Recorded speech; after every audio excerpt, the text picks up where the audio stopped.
Maze of Millenia is almost here and it's going to shake up the metagame. So if you're asking yourself what are the best new decks in the format, I got you covered because in this video I'm going to go over the 5 best meta decks for the post Maze of Millenia competitive Yu-Gi-Oh format. What's up, Ocean? You got Matt here and welcome back to the competitive Yu-Gi-Oh video. Maze of Millenia is releasing in just a few days, and with that it is very important to know what deck you want to play for the upcoming format, but also what decks you're going to possibly go up against. So today I'm going to give you the top 5 best meta decks post Maze of Millenia as well as options to beat them so that you can prepare for the upcoming format. So if you're excited for the video, then make sure to smash the like button. If this video hits 200 likes, then I'll make sure to bring you a complete ranking to the best 25 or so decks in the format. Also, if you like deck profiles, combo guides, meta discussions, and competitive Yu-Gi-Oh videos just like this one, you're gonna love this channel. So make sure to subscribe and help us reach our new goal of 7,500 subscribers. But with that being said, here are the top 5 best meta decks for the January 2024 post Maze Millenia competitive Yu-Gi-Oh format. Let's jump into it. So unlike my top 5 best budget deck series, this guide is going to cover decks with no regard for the price point. If they have a full wanted package that costs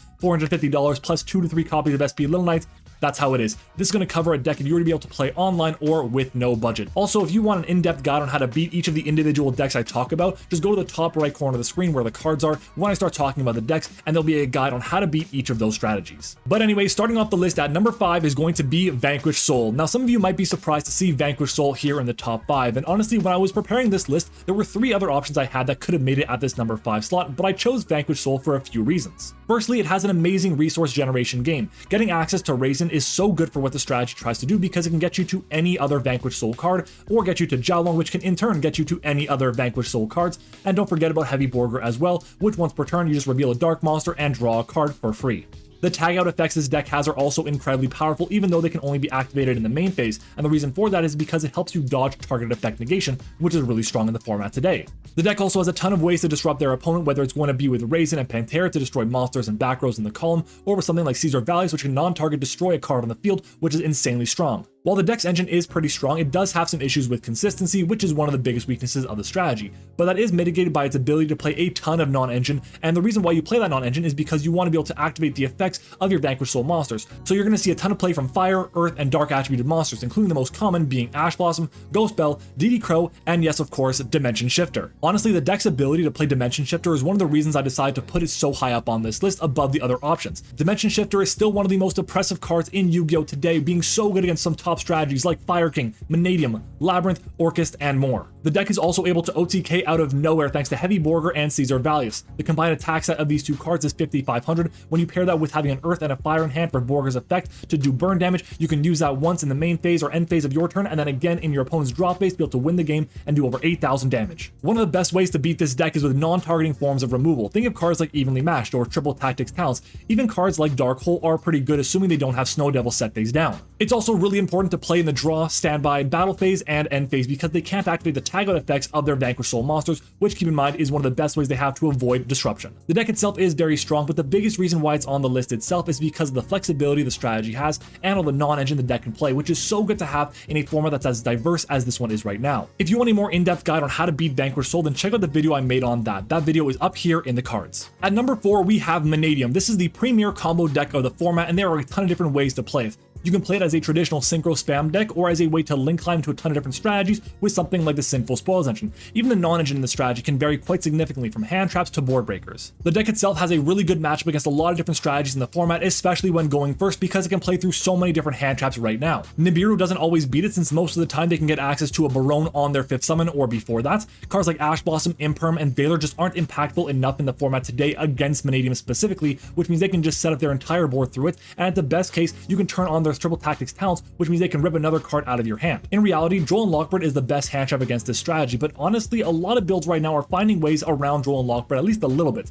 They may not have the most insane end board, but they can at least set up some forms of interruption which are absolutely deadly given the right circumstances. The deck is really well suited to using cards in the graveyard as resources, and for that reason it pairs really well with cards like Enemy Controller and Forbidden Droplet for 2 reasons. The first of which is that it's able to help dodge targeted effect negation like Infinite Impermanence or Effect Veiler, but second most importantly, it's able to serve as amazing board breakers for pretty much any strategy. The best tip that I can give you going against Mannadium is to keep an eye on the graveyard. If they have a Vicious Starfrost in there, they can easily get into Vicious Astrolabe, so I would highly recommend getting rid of that. The reason why is because Vicious Astrolabe can be either an extender when paired with Cross Sheep, or as a way to disrupt boards and OTK out of nowhere. The deck also has a really solid way of searching for a counter trap in the strategy, so a traditional way to break boards that can't be responded to by monster effects like Dark Ruler No More won't do as much. And if that wasn't enough, Mannadium has a way to go for Hot Red Dragon Archfiend King Calamity on your turn to just win the game in an instant. In the first week after the ban list, it's performed pretty well at the multiple regionals that we've seen so far, and I think even after Maze of Millenia, it's going to continue to see that success. At number 3 is Labrynth. Now, Labrynth is one of the best decks of the format for a few different reasons. Not only is it an incredibly capable deck that can play in multiple different ways, including a more furniture-heavy build or a version that plays more trap cards, but it also got the best piece of support the strategy could ever ask for. Transaction rollbacks released in MZMI is absolutely critical for what the strategy tries to do going forward, and just in case you haven't heard of this card yet, let me read it for you. It has 2 effects, the first of which you pay half your life points and target 1 normal trap in your opponent's graveyard except for transaction rollback, and this effect becomes that normal trap effect when this card is activated. The second effect is you can banish this card from your graveyard and pay half your life points, then target 1 normal trap card in your graveyard except for transaction rollback, and this effect becomes that normal trap's effect when that card is activated. And you can only use 1 transaction rollback effect per turn and only once that turn. The first effect won't come up too often, considering that most of the time the only trap card in the format is going to be infinite impermanence,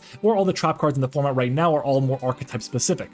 But what's really important about this card is the graveyard effect for this strategy. Essentially, it allows Labrynth to activate Big Welcome Labrynth twice in the same turn, so that means cards like Ash Blossom and Ghost Bell and Haunted Mansion are even more important to the format right now, and even if you do negate the first copy, they can just use it again right away. You can only activate 1 of Big Welcome Labrynth's effects per turn and only once that turn, but honestly, when you pair with Transaction Rollback, that restriction doesn't matter too much. You can start off by having both those cards in the graveyard, use Transaction Rollback to get the search, and then you can banish the copy of the Big Welcome Labrynth to return a card on the field to the hand, which is incredibly powerful. Now you might be asking how they're going to get Transaction Rollback into the graveyard without activating the effect. Honestly, it's pretty easy for the strategy because most of the time we play 3 copies of Stovey Torby and 2 to 3 copies of Shandrag Lear, both of which have the effect where you can discard itself and 1 other card to the graveyard to be able to set a normal trap from the deck. So all they have to do is discard a copy of Transaction Rollback and they're off to the races, which is what the strategy really needed to have to keep up with the fire format that we're going to be seeing. That's really what the deck gained from Maze of Millenia, and honestly, it's a huge boost, but the deck can still do a ton of the same things it normally does, which is really strong. Lady and Lovely Labrynth can get you additional normal trap cards while also providing disruption, all while being on a massive body. And of course, the deck still has access to Chaos Angel, which can get them out of some really tough spots in the format. The best tip that I can give you against this strategy is to save your chainable cards to the activation of a normal trap card, especially while Lady Labrynth is on the field.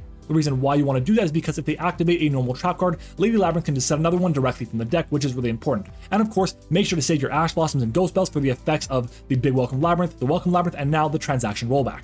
In any other format, Transaction Rollback would rocket Labrynth to one of the best decks of the format, but Maze of Millenia gave us another insane piece of support that the top 2 decks both abuse. But before we move on to the top 2, I want to shout out 3 other decks: Bestial Runic, Centurion, and Orchist. All 3 of these decks have had a lot of success in the first regional weekend after the ban list and are going to still be strong players in the post-Maze format. They can definitely compete with the best decks on this list, but they all have a few key weaknesses. Bestial Runic has a harder time against decks that don't utilize light or dark monsters. Centurion's combos are pretty easy to interrupt, and they can brick because there are so few Centurion cards. And Orchist's M boards need to be brought into the current year because they're so lackluster compared to the other top decks. Moving on to the top 2, our second place deck is going to be Fire King. Now, I'm sure you all thought Fire King was going to be the #1 spot, especially after Bonfire's release, but honestly, not just yet. Just wait a few more weeks until Phantom Nightmare, and I'm sure you'll see it probably at the #1 spot. The deck is not bad by any means. It's still incredibly strong, has one of the best ways to recover after having their boards broken through thanks to Fire King Island and all the cards they have in their graveyard to revive back. There are also a ton of different ways to play the strategy, whether it's going to be as a pure build, as a Tri-Brigade build, as a Rescue Ace build, or even as a Sinful Spoils Wanted build, which is honestly the best way to play the deck today. The deck has an incredible resource game thanks to the effects of Ponix and Barong that'll constantly get you additional cards from your deck to your hand. On top of that, something like Garunix constantly destroying cards in your deck to gain their effects is really powerful. The deck does have quite a few weaknesses that are all really common to what other decks in the format are weak to right now, so that means there's going to be quite a lot of side deck hate for the strategy. Using Ash Blossom or Cosmic Cyclone on the Fire King Island is really important because it prevents 2 different things from happening. The first is they can't destroy the monster in their hand, which means they likely won't get a bonus effect, and of course they can't add the Fire King monster from their deck to their hand as well. The deck also really hates Dimension Shifter for a few reasons, the first of which is they have no way to recycle banished monsters, and the second is going to be that all their monsters trigger when they're destroyed and sent to the graveyard, and they're not going to the graveyard anymore, they're getting banished instead. The deck also has multiple combos that vary in terms of strength against different strategies. The first combo would be something like a Heat Soul combo, which allows them to draw 2 additional cards. The second one could be something like a Sunlight Wolf plus IP Masquerena combo that allows them to go and link off into an Appaloosa, or even something like an SP Little Knight. The best tip that I can give you against this strategy is to prevent Fire King Island from resolving, and of course if you can banish consistently the Garunix from the graveyard, that is really strong too, since it's their only way to really destroy a card from the deck directly. It's an incredibly strong strategy that'll keep getting better even as time goes on. Moving on to number 1, if you haven't already guessed it, it's Rescue Ace. This deck is absolutely incredible in this format today, especially with the release of Bonfire, but honestly it doesn't really need it right now. The deck is really strong at pretty much every aspect of the game. Not only can you use the extra deck incredibly well in multiple different ways, whether it's going to be with a Barone and Savage Dragon, or SP Little Knight, or even a link climbing way with Firewall Dragon Terrorist to set up multiple negates. It can play a grind game, it can play a combo game, it uses the back row, it uses monsters. There are so many ways a strategy can beat you, and that's why it's one of the best decks today. Its grind game is elite thanks to cards like Rescue Ace HQ, and of course its main deck monsters are very powerful with cards like Airlifter, Preventer, Turbulence, and Hydrant. The deck also has a decent amount of room for non-engine, which is really important as the format is so diverse. And while Rescue Ace does have a few weaknesses, notably something like Infinite Impermanence or Effect Failure on the Turbulence, most of the time now they're able to set up a Barone de Floor or a Borealis Savage Dragon beforehand to make sure that it goes through. In short, Rescue Ace has the ability to play pretty much any single type of game plan you could really want it to do. Whether it's going to be a more aggressive game plan or a more grind game strategy, it can do that very easily. It has access to a ton of ways to interrupt their opponent and can play turn 1 or turn 2, and of course, it has ways to beat pretty much every counter to it. So it's for those reasons that Rescue Ace, in my opinion, is the best deck in the Post Maze of Millenia competitive Yu-Gi-Oh format, at least until we get Phantom Nightmare. And that is it, my top 5 best meta decks for the January 2024 Post Maze of Millenia competitive Yu-Gi-Oh format. Now let me know down in the comments what you guys think of the video and of the list itself, and did I miss any decks that you wanted me to cover? Also, if you made it this far in the video, you must have enjoyed it, so make sure to smash the like button. If this video hits 200 likes, then I'll bring you a full ranking to the top 25 or so best decks of the format and where they rank when compared to one another. Speaking of the best decks, make sure to check out my top 32 Montreal Regional Bestial Runic deck profile. That video is right over here. And of course, don't forget to follow me on Twitter as well for exclusive content and sneak peeks of videos as well. And finally, consider subscribing for more amazing competitive Yu-Gi-Oh videos and to help us reach our new goal of 7,500 subscribers. Thank you for watching, I hope you enjoyed it, and I'll see you all next time.